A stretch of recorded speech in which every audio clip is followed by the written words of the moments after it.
It is about dignity, it is about security, it is about health.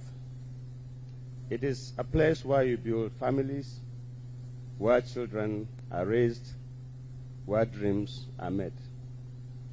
And the administration of President Bola Ahmed Tinubu has really focused on one of the most essential requirements that people have, and that is housing. And if you really look at it, the ecosystem of housing is really a very large one. It is a huge industry that creates jobs, that provides opportunities for different groups of people to make a living. And Federal Housing Authority has been working very hard to ensure that this vision of Mr. President is achieved. There are so many areas that the administration is working on, and this is one that we are very proud of, and this is one that we want to partner not only with the Federal Housing Authority but other sectors. One of the things we want to do is to support the Housing Authority to provide electricity to the housing they are building, green energy, by solar panels that we are producing in Kano. And this is one of the most important things that we should be looking at. Again, I want to stress that it is a very important industry, and we should try to take advantage of it by creating jobs and providing homes for the Nigerian people. And that is what the administration is focused on, and this is what we are going to continue to partner on. Thank you very much. Congratulations on this commissioning, and God bless. Please, another round of applause. Those are the kind of words we like to hear from our partners. He has now reiterated that while our MD, the Minister, and others will be concentrating on building the houses, he will be partnering with us to provide green energy. So at this point, I'd like to invite the MD, CEO of the Federal Mortgage Bank of Nigeria. I'm talking about Alhaji Shehu Usman Osidi, as he will give us his own 2 minutes goodwill message. Please, can we clap as he comes to the microphone?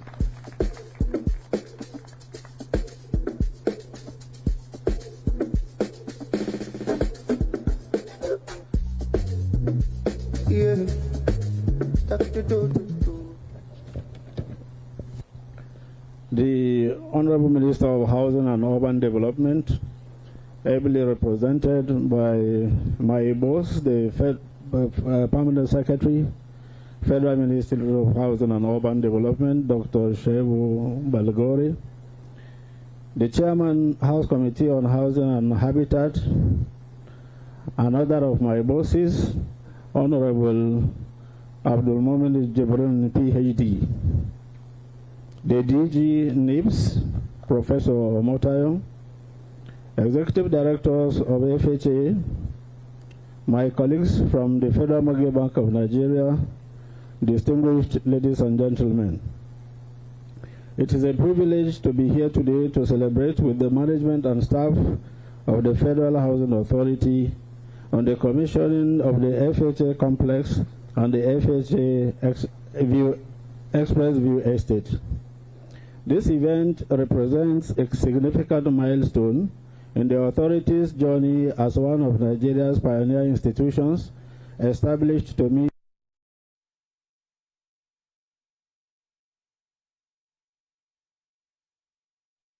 the leadership of my friend and brother, Honorable Oladimeji Oyetunde Ojo, for the notable achievements he has recorded within the short period of his assumption of office as the Managing Director of the Federal Housing Authority. I particularly acknowledge the authority's renewed commitment to completing inherited ongoing projects, as well as the expansive step it has taken to spread the net of FHA in land acquisition and home construction across the Federation. At the Federal Mortgage Bank of Nigeria, we remain fully committed to supporting this vision. As Nigeria's leading mortgage finance institution, FMBN continues to advance affordable home ownership through the National Housing Fund Scheme, via a range of mortgage products tailored to the needs of low and medium income earners, particularly civil servants. FHA is an indispensable partner in achieving the bank's housing delivery mandate, and we reaffirm our commitment to working closely with you, particularly as we expand efforts to facilitate mortgage access for Nigerians at home and in the diaspora. Together, we can advance the housing delivery vision of President Bola Ahmed Tinubu and contribute meaningfully to the renewed hope agenda of the federal government. At this juncture, ladies and gentlemen, I would like to extend my profound gratitude to the Honorable Minister of Housing and Urban Development, under whose leadership and guidance all these achievements were recorded.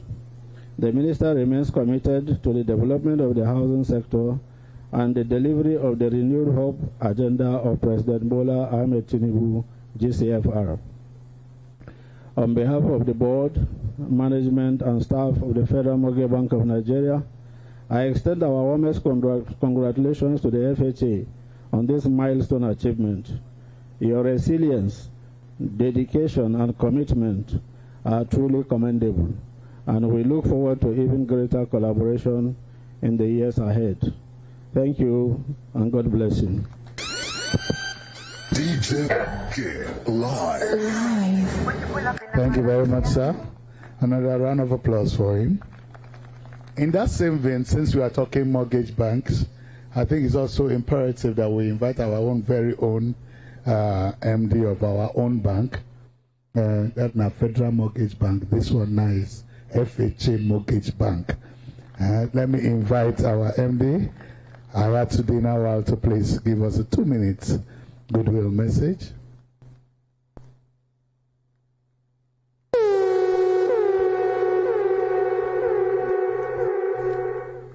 The Honorable Minister, Federal Minister of Housing and Urban Development, our father, our mentor. Without the Minister, FHA Mortgage Bank is somewhere else, who is ably represented by a very decent person from a decent background, the Permanent Secretary, our own dear Belgore, my chairman, the chairman of House Committee, Housing and Habitat, my chairman, the Managing Director, Federal Housing Authority. It is indeed a great privilege and privilege to stand before you and extend sustainable goodwill message from the staff of FHA Mortgage Bank. This estate, as has been mentioned, stand on 3 hectares of land, dissected into 2. 1.5 hectares is accommodating this very first one, and it is being developed by a young, indigenous, dynamic, partnering developer, BAM. The Honorable Minister, sir, I want to mention that all the people that participated in this development are below the age of 40 years. They are all young Nigerians, indigenous. So I want to sincerely appreciate the Managing Director of FMBN, who is always by our side, assisting the FHA Mortgage Bank. As we stand, we have an outstanding disbursement of over 15 billion naira on behalf of over 1,500 Nigerians. Thank you very much.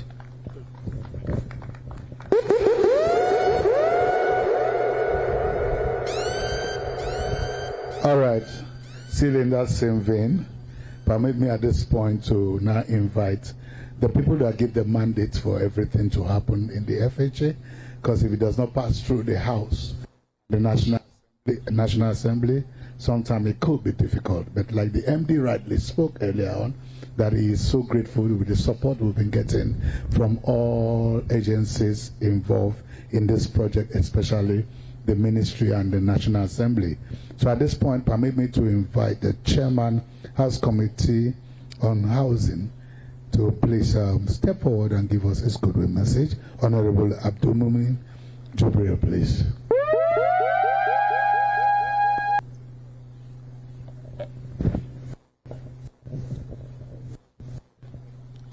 The Honorable Minister ably represented by the permanent secretary, the managing director, Federal Housing Authority. I know we're running out of time. The very, very important personalities seated here, and of course my friends. Let me say, and of course members of staff, let me say all protocol observed. First of all, let me say this is homecoming for me. I can see so many familiar faces, and I will say I had a very interesting time at the Federal Housing Authority, and one thing I will never forget is that I believe the authority has some of the best hand in the housing sector in Nigeria.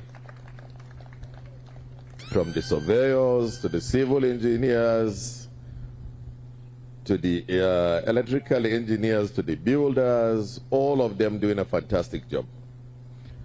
Let me congratulate the MD. You know I've always congratulated you.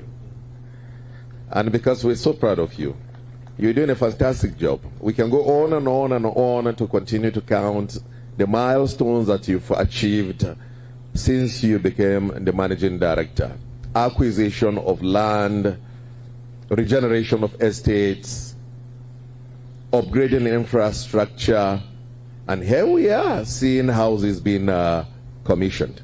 And I know more and more houses are being built. Again, in like manner, when I congratulate you, we also have to say thank you to the ministry that supervises you, and of course the president himself who appointed all of you. The ministry is also doing a great job, Federal Mortgage Bank doing a great job, Murphy doing a great job, Family Homes Fund, Family Homes Fund as well doing a great job. You get tired with your whistle. Anyway, it's just a joke. I'll round up now. So it's fantastic. In conclusion, I just want to say, as a country, we need to pump in more money into the housing sector. The capacity is there. The human resources is there. The land is there. But we need to pump in money, and pump in money in a very intelligent manner. I conclude by saying, and I keep saying this all the time, that one of the fundamental problem of the housing sector in Nigeria is that we have a situation where the houses are chasing the money. So we need to change the dynamics to a situation where the money will be chasing the houses. That takes us to mortgage. We need to pump in enough money into mortgage, so that everybody, the primary mortgage bank are issuing the latest everywhere. You're holding your money. And in fact, you have to go around. By the time you have so much money, the developers will be on their toe because they have to meet the demand. So sometimes when you build the houses, there's also the issue of the capacity to purchase.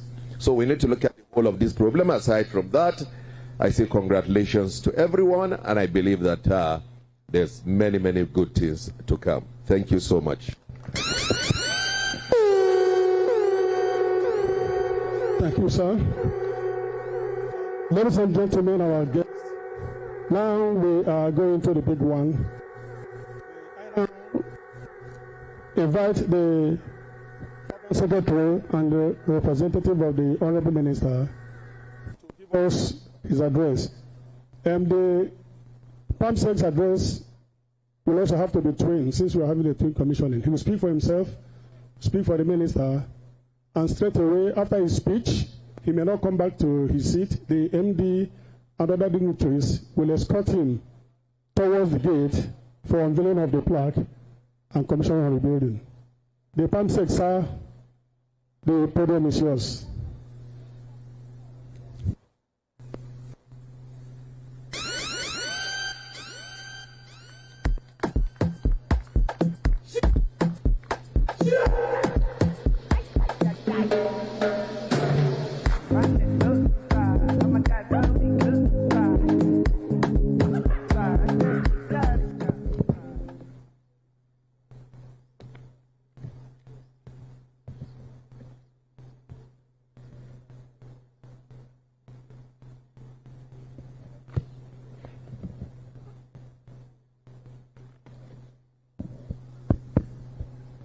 Good morning.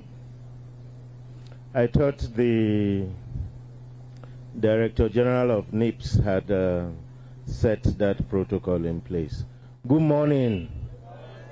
Thank you.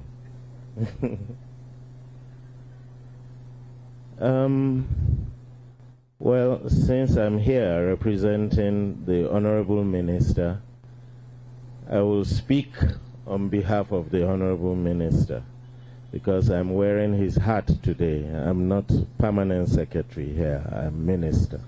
Please oblige me. The Chairman, House Committee on Housing and Habitat, my brother, Honorable Dr. Abdul Mimini Jibrain Kofa. Our host, the MD Federal Housing Authority, Honorable Oyetunde Ojo. The MD Federal Mortgage Bank of Nigeria.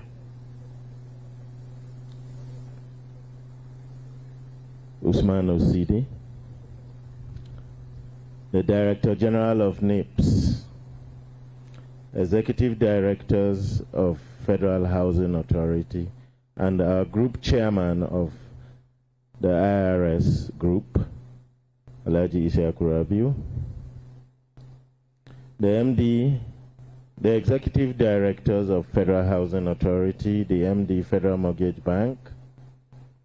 Other distinguished guests, please do not be offended if I have omitted you. Members of staff of FHA, our developer, BAM Properties, members of the press, ladies and gentlemen. I received directives just before I got here by the Honorable Minister saying he will be unable to attend. He didn't give me the reasons, but I know they are very cogent, and that I should represent him. Therefore, what you hear is his address, which is coming out from within me, as it is written for me to read. Ladies and gentlemen, if you like that speech, after I've delivered it, please give all praises to the minister. If you don't like it, please blame the minister. If I deliver it very well, give me the kudos. It is my pleasure to join you today at the commissioning of these important projects by the Federal Housing Authority. The FHA complex in Lugbe and the FHA Express View Estate Phase 1 here in Abuja. For me, this event is not just about cutting a ribbon. It's about showing Nigerians that progress is possible. It's also about reminding us all that the renewed hope agenda of His Excellency President Bola Ahmed Tinubu is real, and that through institutions like the FHA, we're bringing that vision to life. Ladies and gentlemen, we all know that housing is much more than just four walls and a roof.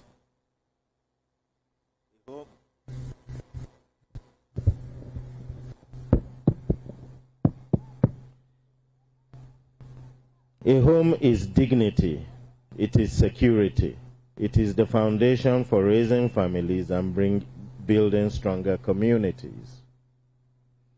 That is why Mr. President made housing a priority under renewed hope. To close the housing gap, grow our cities in an orderly way, and make sure that every Nigerian, whatever their status, can have a safe place to call a home. The Federal Ministry of Housing and Urban Development has the job of driving this vision, setting policies, creating partnerships, and strengthening institutions. And one of our strongest tools for delivery is the Federal Housing Authority. Let me pause here to commend the MD and his team these projects, these beautiful developments, are proof that you are working hard and doing something right. The quality of work and the progress we see here today is clear for all to see. Ladies and gentlemen, today's commissioning is a proud moment. It is jobs created during construction. It is families who now have homes they can move into and businesses with decent spaces to operate. But it is also a reminder of how much more we have to do. To really change the story of housing in Nigeria, we need stronger partnerships between the FHA, Federal Mortgage Bank of Nigeria, developers, mortgage institutions, cooperatives, pension funds, and private sectors, including our own developers of alternative energy who are here with us today.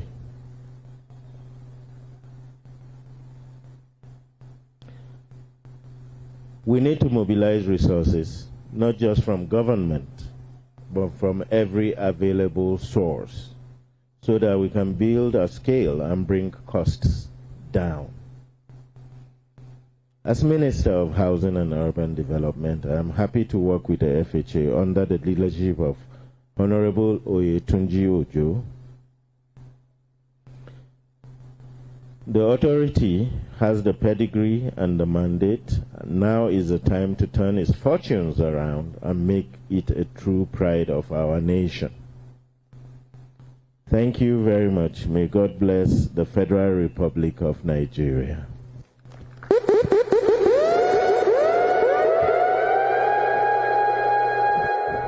Distinguished guests, the person, sir, will have to go straight to the gate to unveil the plaque. So the managing director and our guests, please, can we escort him to do this?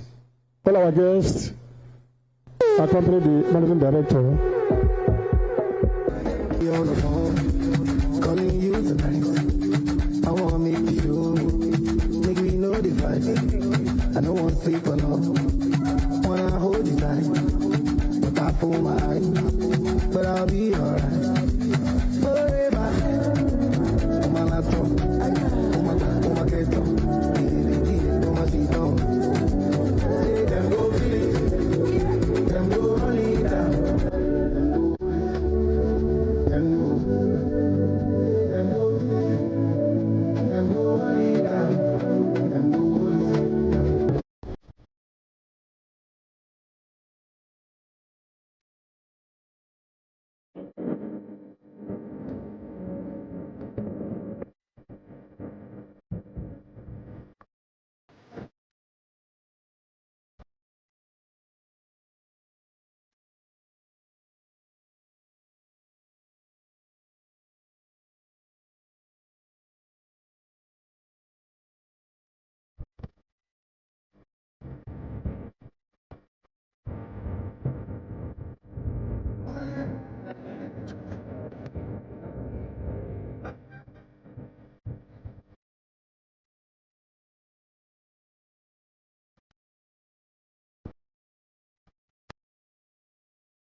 That's good.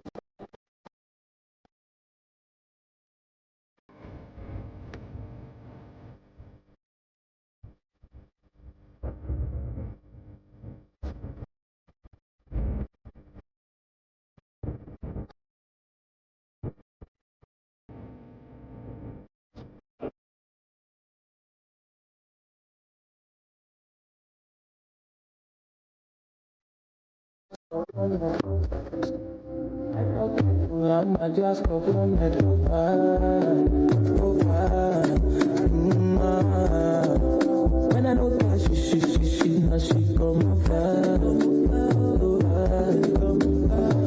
I will, baby, when you need, only way soft like below, only way to my feel, my feel. Tell me just if you feel, I go rock like Dio, I take it from for free, cause I know if you talk anymore faster, bust up my processor, weekdays under the sunset, under the sun, make nothing touch your compassion. I know if you wait the thing don't know, I know if you wait but don't my tongue, make we just you for upstairs, for Calabasas, California, body hot like ammo, you don't need that, not that, body don't get competition, no, no, body hot like ammo, you don't need that, not that, body hot like 40 degrees, like 40 degrees, no, no.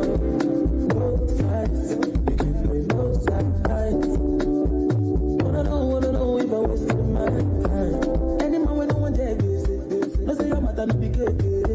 I tell her this, you do it that, cause you know say I know how to go risky your body back. Ready to risk it all on the line. You got me ringing your cellular. Your matter do me irregular things, and I am guilty of all the charges. And this your beauty is undeniable. Lord, my listen to get do now. Or you go press me like computer keys.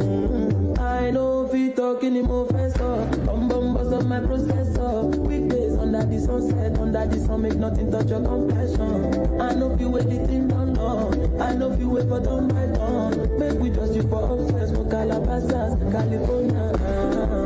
Body hot like ammo, you don't need that, not that. Body don't get competition, no, no. Body hot like ammo, you don't need that, not that. Body hot like 40 degrees, like 40 degrees,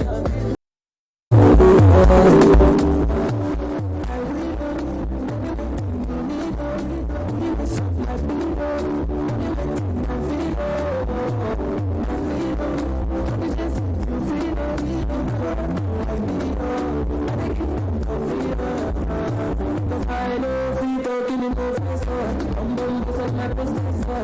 Big days under the sunset, under the sun, make nothing touch your compassion.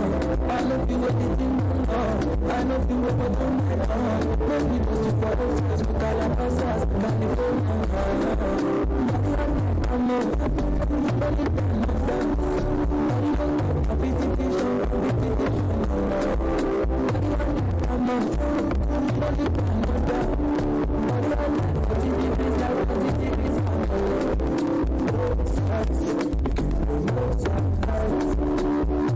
I don't know if I was too much time. Every moment I tell you this, no say your matter no be good. I tell her this, if you went out, you know say I know everybody see your money back. Let you risk it all on the line. You got me ringing your cellular. Your matter do me irregular things, and I am guilty of all the charges. And this your beauty is undeniable. Why you not listen to me now? Why you go press me like a roller keys? I know if you talking in more faster, bust up my processor. Big days under the sunset.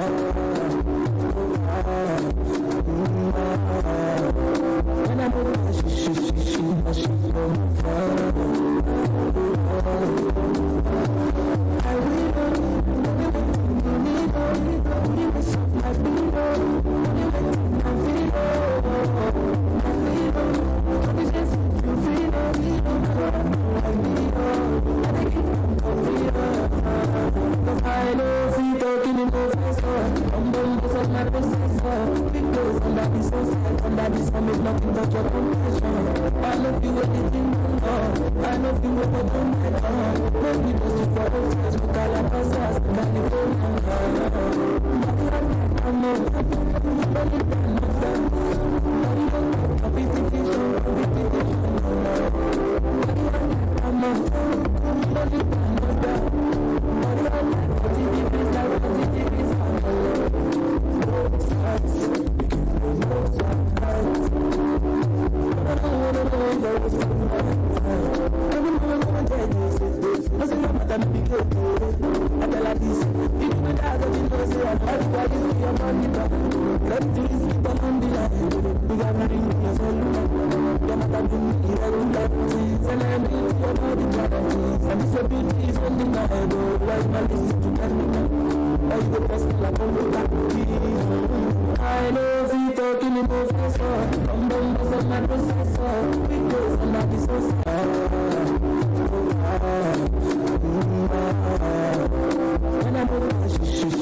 know she from far. I will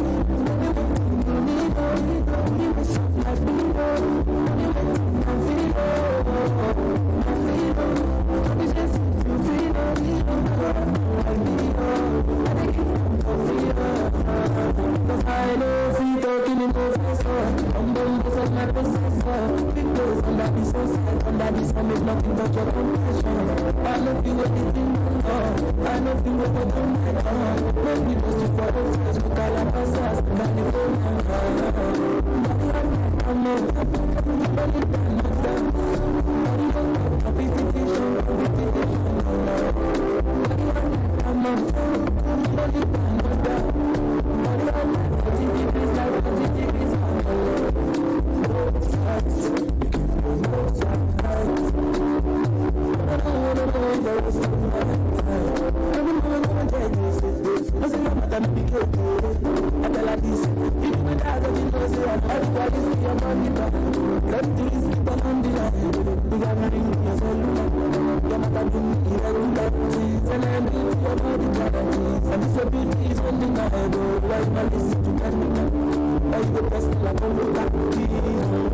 I know if you talking in professor, I'm the boss of my processor. Because I'm not this when I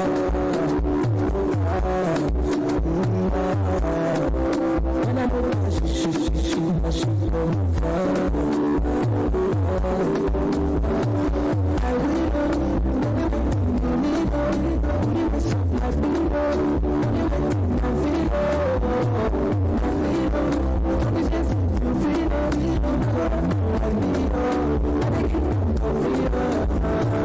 I know if you talking in professor, I'm the boss of my processor. Because under this I make nothing but your compassion.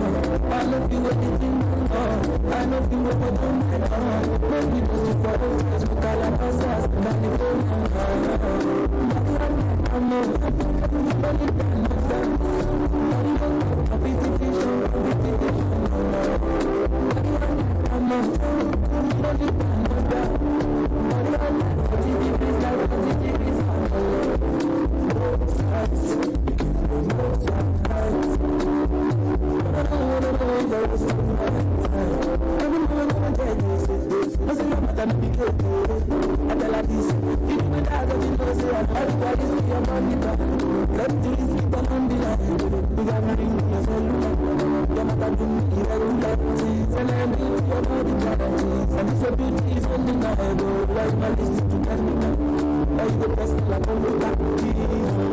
I know if you talking in professor, I'm the boss of my processor. Because I'm not this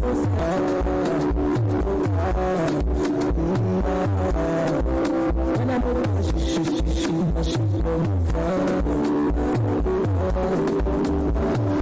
I will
Honorable Minister of Housing and Urban Development, ably represented by the Permanent Secretary, Federal Ministry of Housing and Urban Development, Dr. Shoaib M. Belgore, the Chairman, House Committee on Housing, Honorable Jubril, our own Jubril, the Managing Director of Federal Housing Authority, Executive Directors, distinguished guests, I, on behalf of the Managing Director, welcome you all to this live telecast on the twin commissioning the authority is having today. This wonderful estate, Expressview Estate 1, and the Federal Housing Authority complex in Lugbe here. May I tell you all that what we are doing today is one in the series of the commissioning the management has lined up to do under 17 months of coming into office. I recall vividly that when they came, that the management said that they were going to complete every project they have made, irrespective of what has stalled the progress. Only last month, we commissioned 100 units of houses in Abuja, Ibadan. And today, we are taking off this. Next week, we have other commissioning to do. So without wasting much of your time, because this is a live telecast, and we don't have much time on our hands, so we'll try to be as snappy as we can. And I want to invite the chairman of the commissioning committee and the executive director, projects implementation, engineer Loremi Omawaye, to give us his opening address.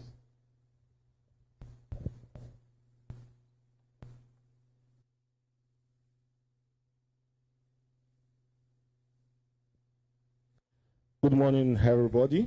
On behalf of the Oyetunde Ojo-led administration of the Federal Housing Authority in Nigeria, we welcome you to the commissioning of the Expressview Estate and FHA office complex.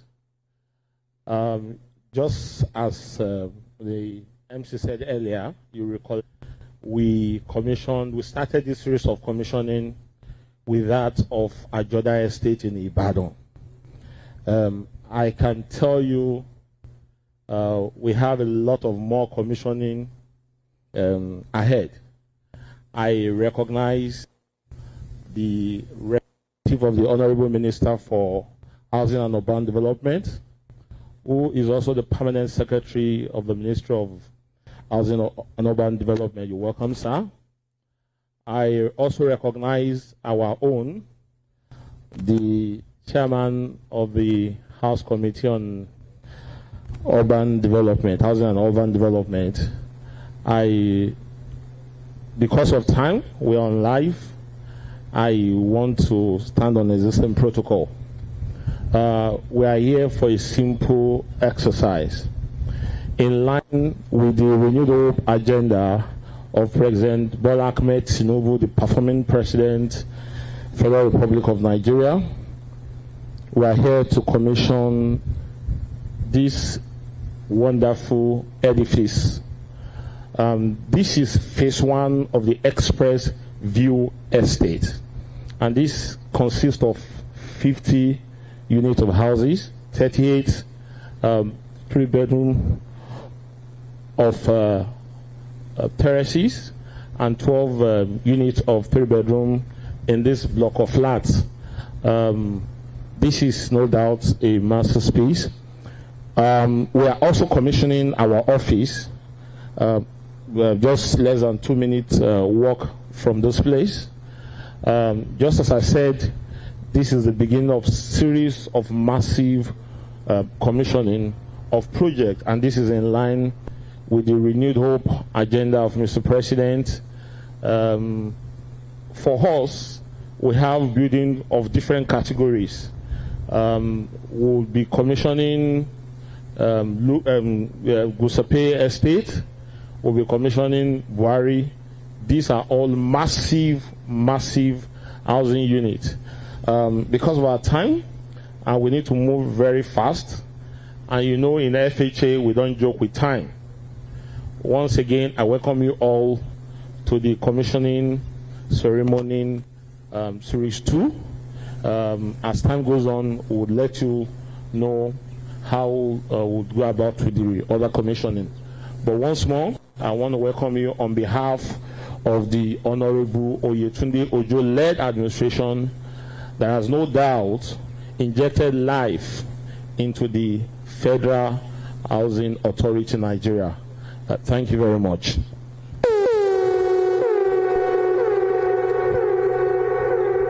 I think you deserve a better round of applause. As you can hear, this has just been implemented in less than 2 years, just few months. And at this point, the marshal of this agency will need to speak to us. Ladies and gentlemen, can you join me as I invite the Managing Director, Chief Executive Officer of the Federal Housing Authority, Honorable Oyetunde Oladimeji Ojo, to give us his welcome address. Mr. Clap.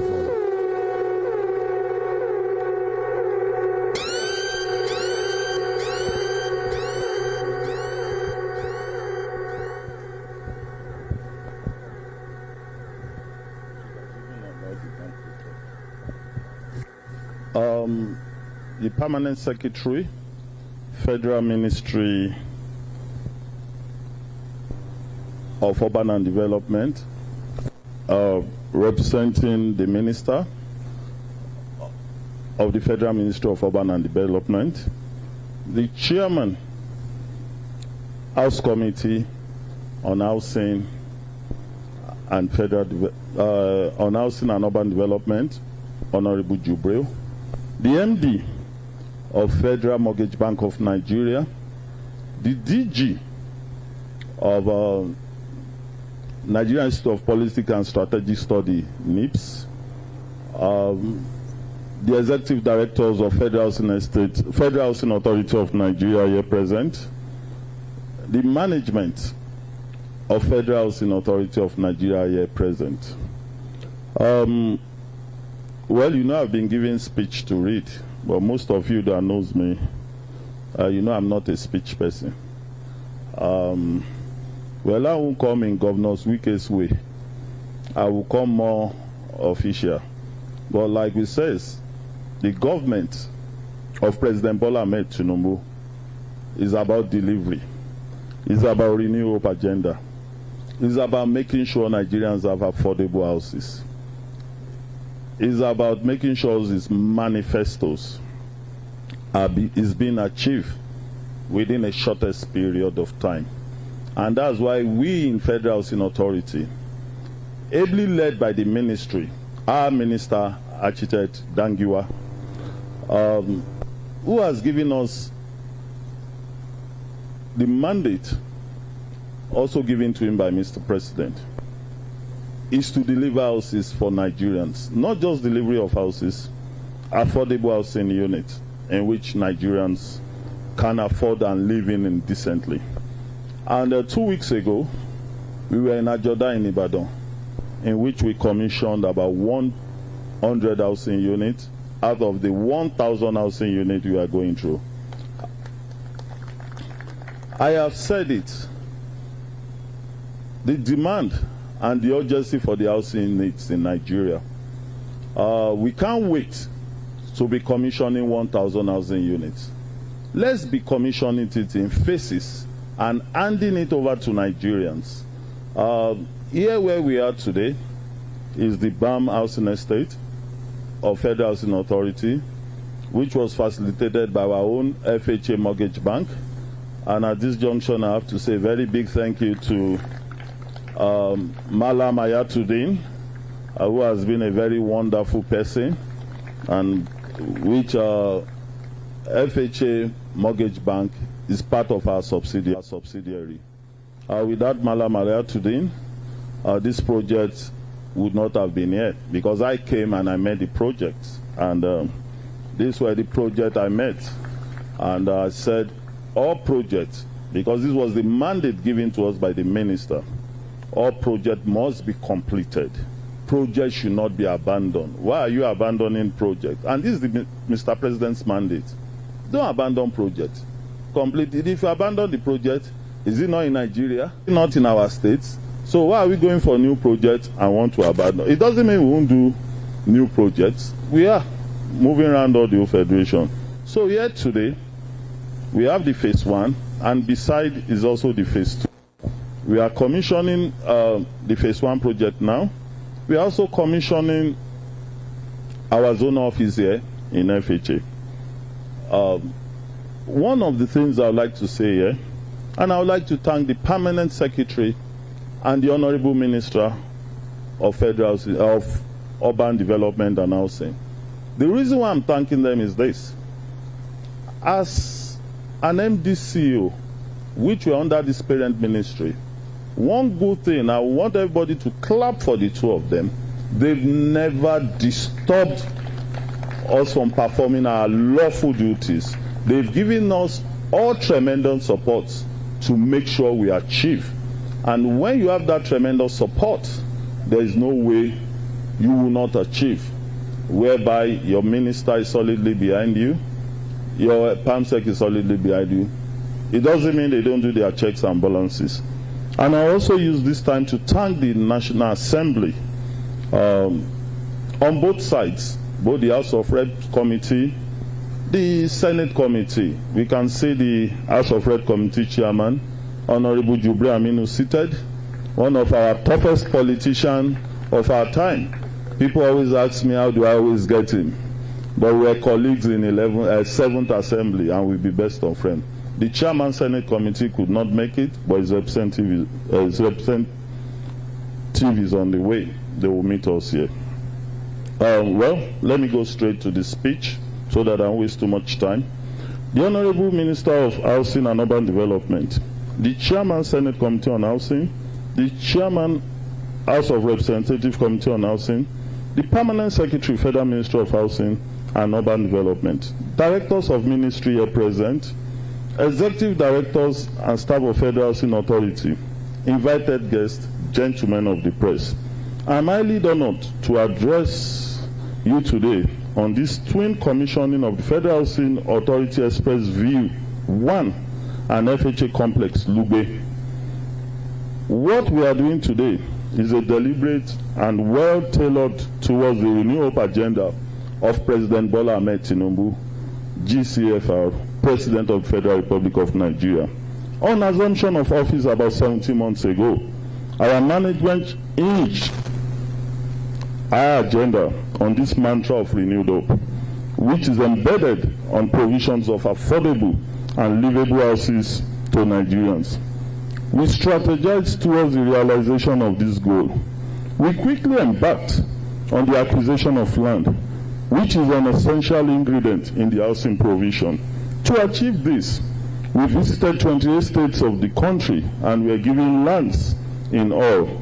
The governor displayed exceptional spirit of statesmanship as we were in most cases allocated land free of charge and can boast of many certificates of occupancy. At this junction and publicly on the live transmission, I would like to thank all the governors of the Federal Republic of Nigeria. And I'm thanking them because they gave us this land stress-free, without no problem, irrespective of party affiliations and division. And that's what we need in this country to move forward. While the authority has commenced the process of constructing our renewed hope estates in 17 states of the country, in the phase 1, having concluded the procurement process with the intention of providing affordable homes for Nigeria, we also decided to deliver this project, which we are commissioning today.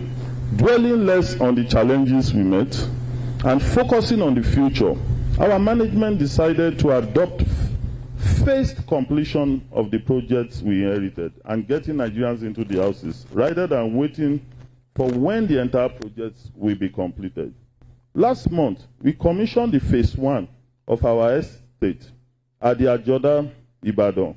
Our decision was based on the fact that doctors from University College Ibadan have keyed into the project, considering the sensitive and the critical nature of their jobs. And in cognizance of the negative impact of the brain drain our country is suffering, we thought it wise that a medical doctor with a roof on his own over his head would less likely of leaving the country, especially with the Japa syndrome. This idea is behind our management decision to adopt models of carcass and semi-finished in our coming up project, where we will provide essential finishing like electrical wiring, plumbing, and a prototype exterior, while the allotee will choose the type of tiles and other finishing of their choices. By this, the affordability of the products would be guaranteed and unnecessary cost not passed to the subscribers. The Express View Estate we are commissioning today in the phase 1 comprises of 50 units of terraces and flats.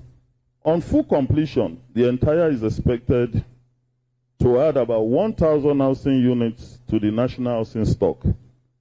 It is a partnership project that started in 2021 between Federal Housing Authority and BAM Properties, which we also have to say a big thank you at this junction to the Chairman House Committee on Reps, because as at then, it was ED Business Development of Federal Housing Authority, who also was part of making the dream today achievable. Chairman House of Reps Honorable Jubri will say a big thank you. And I know you are not disappointed because you're seeing the commissioning going on today. The FHA complex was conceived out of our old office structure to provide a more conducive working environment for our staff in the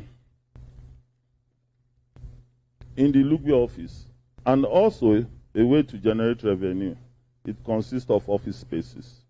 Let me use this opportunity to tell Nigerians that our management is not only desirous in giving our people affordable and livable estates, we are building a new federal housing authority where our allottees will be secured and our services faster and seamless. To achieve this, we initiated the digitization of the authority's property file, which are now secured in the Galaxy backbone. We are working for the full automation of all other aspects of the authority's operations. Our laboratory has become operational, where we carry out geological and integrity tests. We have commenced our presence in all estates in a bid to respond swiftly to emergency challenges. E.g. in Festac, we are on the 1st Avenue, moving to the 2nd and the 7th Avenue shortly for rehabilitation. Our zone offices are now interconnected to the head office for real-time communication experience. Let me also state that we are working tirelessly to complete the other projects we inherited. Some of them have been slated for commissioning in the coming weeks, like the word of Mr. Wike, commissioning, commissioning. That's also FHA, commissioning, commissioning, commissioning. All this we have achieved without government funding, but purely through our internally generated revenue. But I will say it publicly, with government support, especially with my PAMSEC, the National Assembly, and the Ministerial. Even though we don't have the government funding, but we have peace, and we have support from these all other government institutions.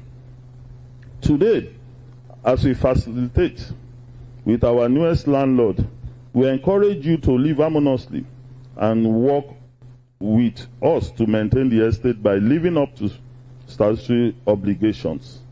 Like in all our estates, we encourage the formation of viral residence association not to fight the authority, but to serve as a responsible stakeholders for the smooth running of the authority. Well, I'll use at this junction to thank the FHA staff, the management staff. I'm proud of all of you. Even though we fight in the morning, we get friendly in the evening. This should be our result. I'm very proud of you.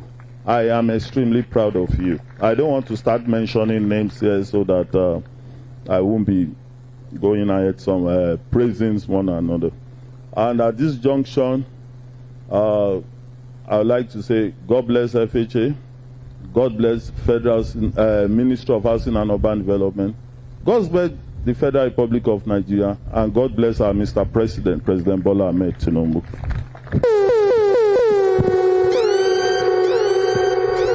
I think it deserves a better round of applause. Oh, God. When you see a young man that God has given the vision to lead a group of people to achieve everything, irrespective of not even being funded yet by the federal government, but raising money internally to build edifices like this, I think it deserves another round of applause. You all know that generally in life, the three major things of life, aspect of life, is first shelter, and then food, before clothing. Because if you don't have a place to lay your head, you can't even think of what to eat or what to wear. But when you have shelter, paramountly, every other thing falls into place. And that is a mandate that was given to our MD, and he is doing it humanly with this wonderful group of people. On behalf of President, His Excellency President Bola Ahmed Tinubu, GCFR, we are here to unveil this development, this shopping complex built by the FHA, and it is my pleasure to unveil this plaque.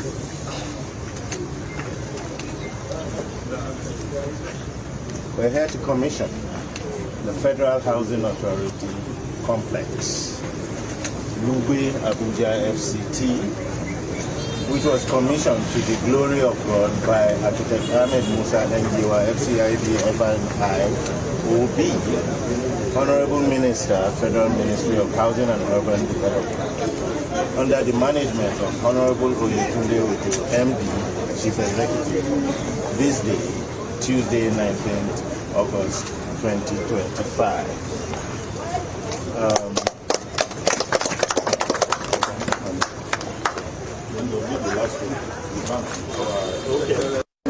Thank you. He's your friend. Thank you, sir. Thank you, sir. To the glory of God, on behalf of course, the federal government, the federal ministry represented by Permanent Secretary doing a fantastic job in the housing sector, the Managing Director, FHA, and of course the FHA Mortgage Bank. I commissioned this office to the glory of God.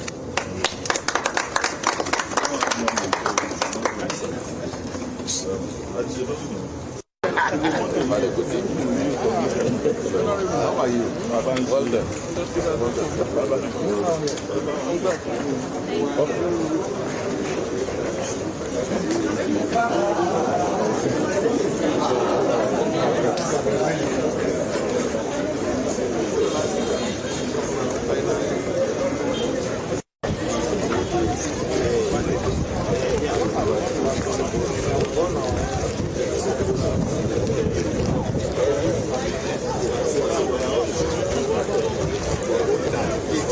Watch your back.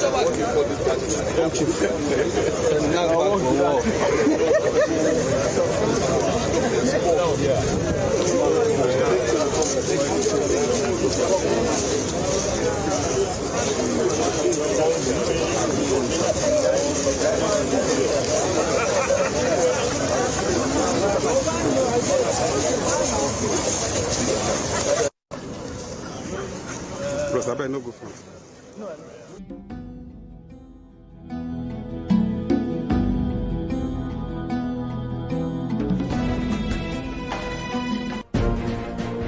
Welcome back from the live telecast. We'll now continue with our regular programs. Stay tuned.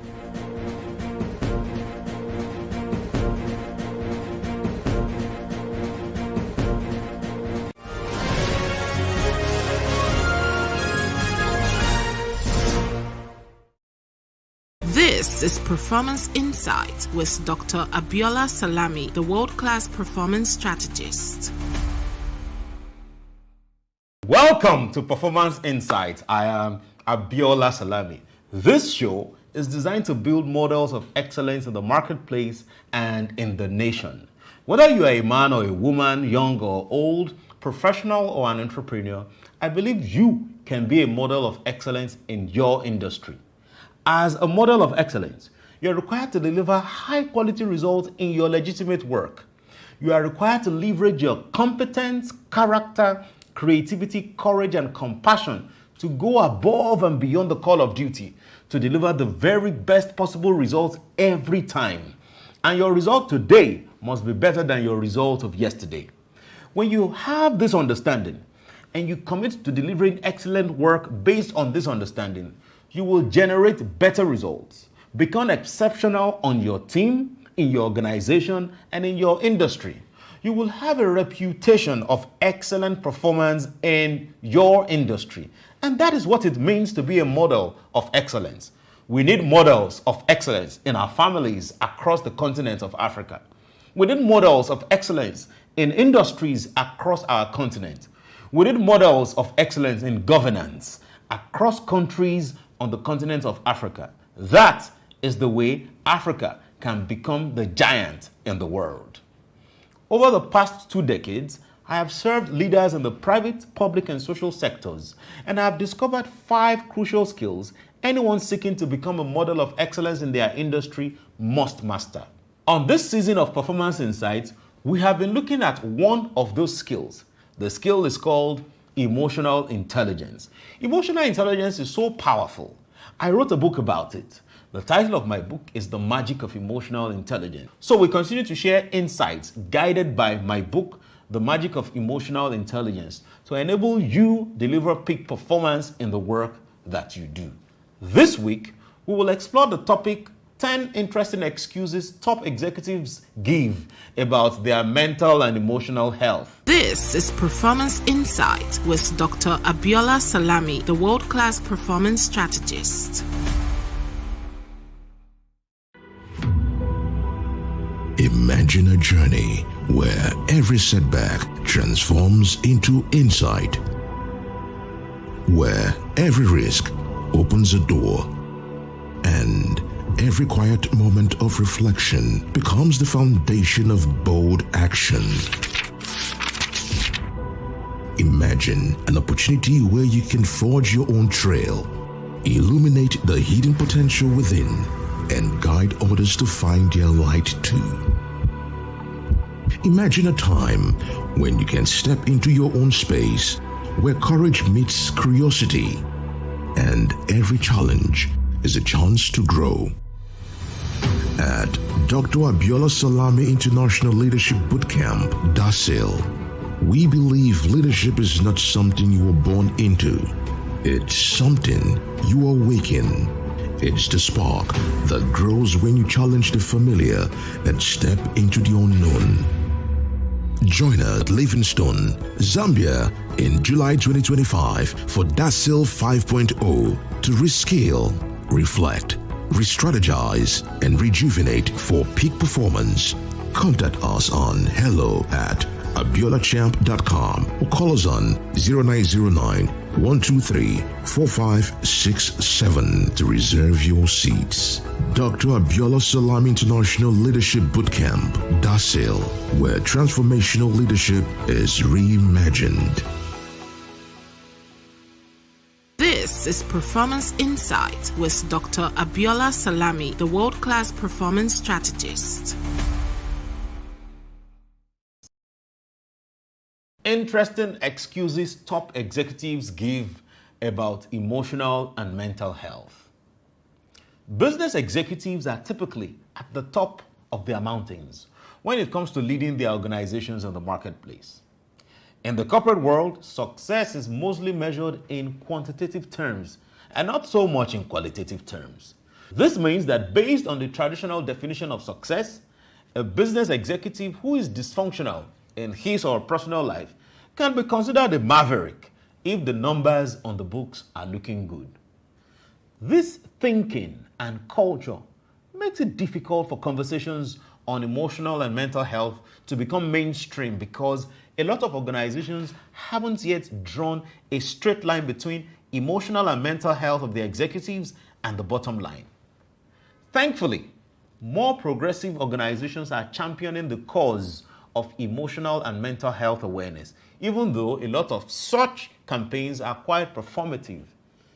Now, here are some excuses that executives are using for not paying attention to their own emotional and mental health. This is Performance Insight with Dr. Abiola Salami, the world-class performance strategist. You don't just want to succeed, you want to lead, you want to rise. You are not just chasing titles, you are building something that lasts. Your vocation is more than a hustle, more than the next milestone, more than late nights and big dreams. For you, it is leadership, not just a business, but of a vision, of a future. You want to grow with purpose, think sharper with clarity, lead deeper with presence, speak better with confidence, move faster with power. The Made for More Accelerator program is here to equip you for the leadership journey ahead. With structured learning on productivity, communication, relationship building, executive presence and emotional intelligence, we will equip you to be the kind of leader who inspires change, builds wealth, and breaks limits. You will gain opportunities that will stretch you, mentors that will challenge you, and a circle that won't let you play small because you are built for more. At the Made for More Accelerator program, we will equip you to own the room, to inspire your team and build a legacy. It is time to grow into the leader your vision deserves. If you are ready to grow into that leader you know you are meant to be, visit www.abilachamp.com/made4more or contact us on 0702-66680, 08 or hello@abilachamp.com to reserve your seat. Made for More Accelerator Program. Cohort 4 is holding from the 11th to the 15th of August 2025. Made for More Accelerator Program, creating the future today. This leadership development program is an opportunity for emerging leaders in the public and private sector organizations to gain insights that will equip them to drive exponential results in their organization. Now, you may be wondering, who is an emerging leader? Because you've asked, I will tell you. An emerging leader is a high potential individual within your organization who demonstrates leadership qualities, initiative, and a drive for growth, even if they don't yet hold formal leadership positions. You need to pay attention to the emerging leaders in your organization and develop them so that you can sustain growth and continuity for your organization, so that you can drive innovation and new ideas, so that you can increase employee engagement and retention, so that you can build a stronger organizational culture and enhance your business performance. When you don't develop them, you risk leadership chaos and organizational collapse because you won't have capable successors to take charge. This vacuum will degenerate into confusion, fear, and disastrous decision-making, sending your business into a downward spiral. Without fresh leadership, the company becomes outdated, rigid, and completely outpaced by competitors.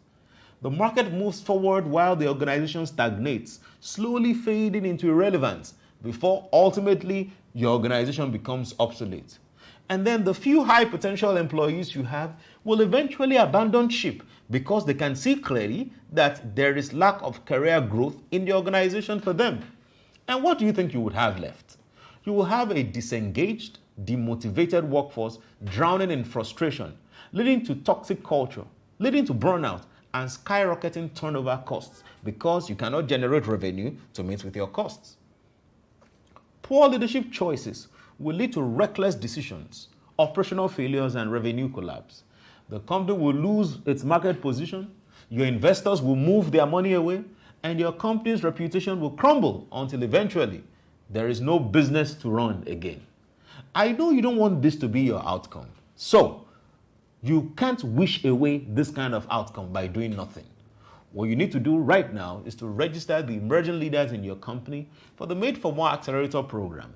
You can visit www.abiolachamp.com or SMS your name and email to 070-2666-8008. I take that number again, 070-2666-8008, and we will share registration details with you. This is Performance Insight with Dr. Abiola Salami, the world-class performance strategist. One of such excuses is in the statement, I don't need therapy. This must be one of the oldest excuses in the bag. Executives often assess themselves solely by their successes in the professional space, not the challenges in their personal lives. Culturally, therapy in the African context has a connotation of being a solution for weak people. It's even worse for men because it directly attacks their ego and sense of control. To be in therapy for most executives is to be vulnerable, and they would rather climb Mount Everest than sit down for such sessions. These executives assume that a high intelligence quotient compensates for everything, and because they are usually at the highest echelons of power, submitting to the authority of someone who's most likely below their pay grade can be a difficult thing to do. Usually, it takes a dismal professional failure for such an executive to come to terms with their need for therapy. Truth is that some highly celebrated executives today are failures in waiting, but this future dismal failure can be avoided if you seek therapy. Another excuse that senior executives give for not paying attention to their mental and emotional health is in the statement, "I am not mad." Again, another reason they don't prioritize finding help for their emotional and mental health, thinking that it's only for mad people. No. You see, your refusal to manage your emotional and mental health challenges is not from a place of ignorance or arrogance, but a place of shame, if this is your thinking. Because leaders like this don't want to be identified, associated, or categorized as one of those people who have something wrong with their heads. Emotional and mental health is not about having something wrong with your head.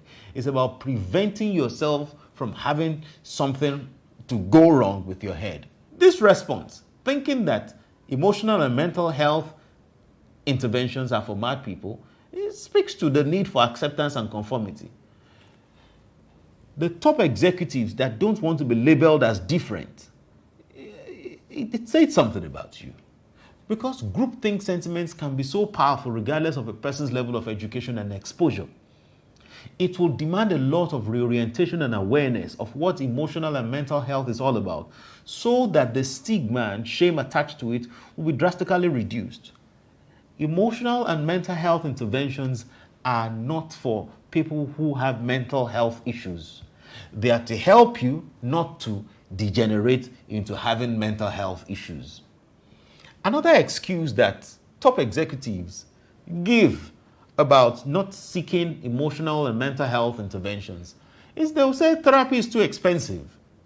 Now, although it must be said that while seeking professional help for emotional and mental health could be somewhat pricey, it's usually a small price to pay when you compare it in the larger picture of the overall cost and benefit.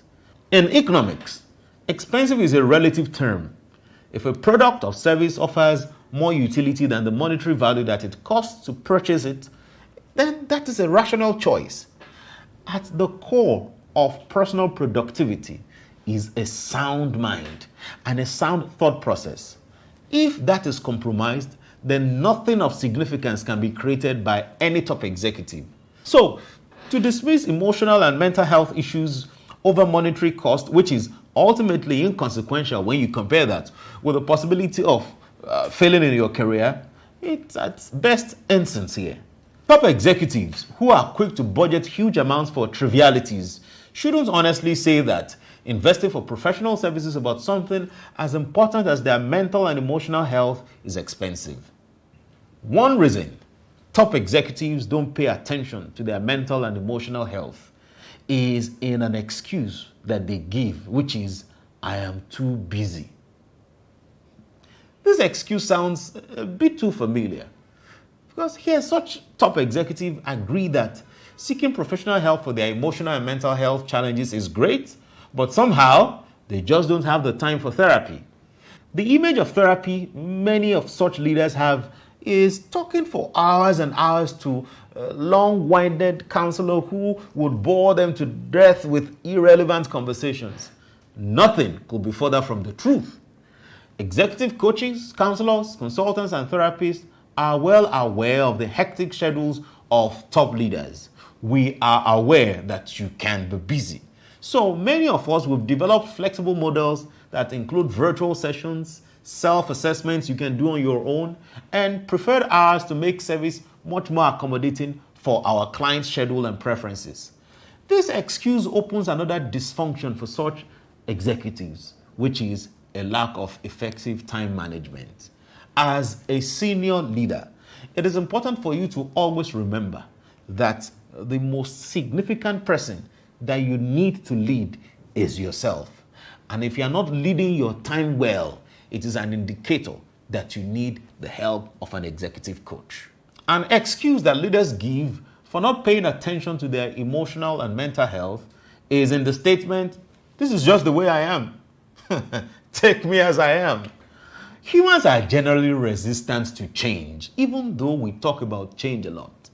Most people want change, but most people don't want to change. Most people would rather for other people to change for their sake. But if you want meaningful growth, you will know that you need to commit to a process of change. Many people have adjusted to their traumas and have seemingly built a coping mechanism around such nasty experiences. Seeking professional help for such traumas that have messed up their emotional and mental health for so long would mean taking off the mask that they have used to cover themselves, that they have carefully built over the years, and come face to face with the root of their pain. Coming face to face with the root of their pain seemed to be too much for them. They would rather continue their lives than deconstruct those layers of alter egos and heal into their authentic selves. So they come up with the lame excuse, "This is the way I am." Other leaders are scared to find out who they could become on the other side of getting professional help. So they prefer the familiar to the possible. So what you want to do is to task yourself, because there is a better you on the other side of intervention. This is Performance Insight with Dr. Abiola Salami, the world-class performance strategist. There is a need to balance emotional intelligence to be able to lead effectively and efficiently, so that at the end of the day, you can have a team that can actually deliver their best experience. Because of how intellectual and informative the session was, and I'm truly grateful for this opportunity. Thank you, Abiola Cham, for delivering such a wonderful session. And so it's been a very interesting training with Abiola Cham. Thank you. This is Performance Insight with Dr. Abiola Salami, the world-class performance strategist. No, there is a psychological defect in that kind of leader. Such top executives find solace in the fact that the society is seemingly indifferent to their untoward behavior. So the absence of sanctions or consequences makes them double down on their dysfunction. When you bully people, it is a sign that you have low self-esteem. When you need to gain when your ego is boosted by pulling anybody down, it is a sign that you have psychological issues. And it's important as leaders that we pay attention to this. Another thing leaders say to explain why they don't pay attention to their mental and emotional health is they will say, "It's not that bad." This excuse comes from a perspective of cognitive dissonance and intellectual dishonesty. It is an attempt by top executives to gaslight people by downplaying the gravity of their emotional and mental health challenges. This view is prejudiced, especially coming from business executives, because judging by the power dynamics within the organization, they are usually high up the totem pole, which means that there are fewer voices that can challenge such people on the negative impact of their actions on others. It is very rare to see employees on a much lower cadre stand up to someone in top management.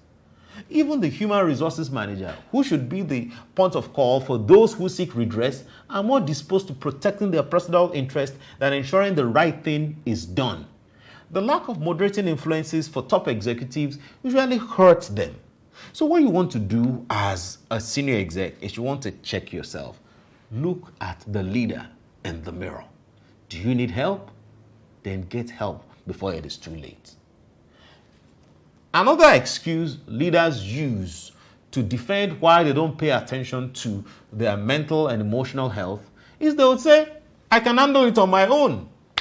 This excuse borders on self-help. Here, a top executive believes that he or she, based on many years of experience, can apply a do-it-yourself solution to their emotional and mental health challenges.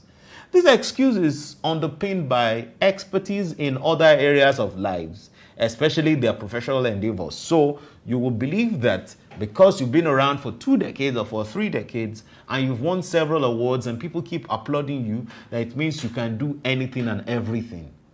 Any leader that extrapolates success in one or more areas of their lives and use such metric for determining their ability to solve problems in other areas of lives shows that they are ignorant. In doing so, you underplay the level of skill that professionals use to manage emotional and mental health challenges. And it takes a level of respect to acknowledge that just as you are an expert in a particular area of field that you currently play, someone else is an expert in another area of life. So you may not be able to fix this on your own. Seek professional help. Another excuse leaders leverage to defend why they don't pay attention to their emotional and mental health is they would say, I don't talk about my issues to strangers. For top executives, they are within their rights to be concerned about how much personal information can be shared with third parties because, owing to their being at the helm of affairs, such information could be weaponized by their rivals and used for a smear campaign which could hurt the fortunes of their organization and their families very quickly. However, a simple solution to this is the involvement of legal counsels who will adopt memorandum of understandings, non-disclosure agreements, and confidentiality clauses that will protect the executive. There is no guarantee that even with familiar faces, personal information will be safe. So, if you need professional help, but you are uncertain of the integrity and the character of the professional that you are engaging with, you can have legal clauses that binds this professional service person from divulging information. One of the most interesting excuses leaders give for not paying attention to their emotional and mental health is they would say, all I need is God. Now, the overly religious executive who hold extreme views about their faith don't believe that there is anything wrong with them. And to engage in therapy will mean to imply that a perfect God didn't create a perfect human. One of the things we say in CHAMP is, I am perfect as I am now, and I will remain perfect as I learn and grow. Learning and growing and improvement is part of perfection. You see, anybody that holds the Puritan view that a perfect God cannot create an imperfect person downplays the effectiveness of interventions. Some extreme views even reject interventions such as blood transfusions, taking medications, engaging in therapy. Any top executive that embraces a perception of divinity that signifies that man-made solutions demean their spirituality do not really understand divinity. Because every intervention that therapists, medical practitioners, every intervention that we have developed that has evolved over time, everything came from that same source. The notion that man-made solutions demean spirituality is misguided because first, the very definition of human implies to be imperfect. And most of the solutions to human problems were discovered by those who took time to pay attention to what was divinely created and found solutions from those things for mankind. For example, people were inspired to create the aeroplane from studying the science of how birds fly in the sky. And it only presupposes that God can use people to help other people, even in so-called non-spiritual ways.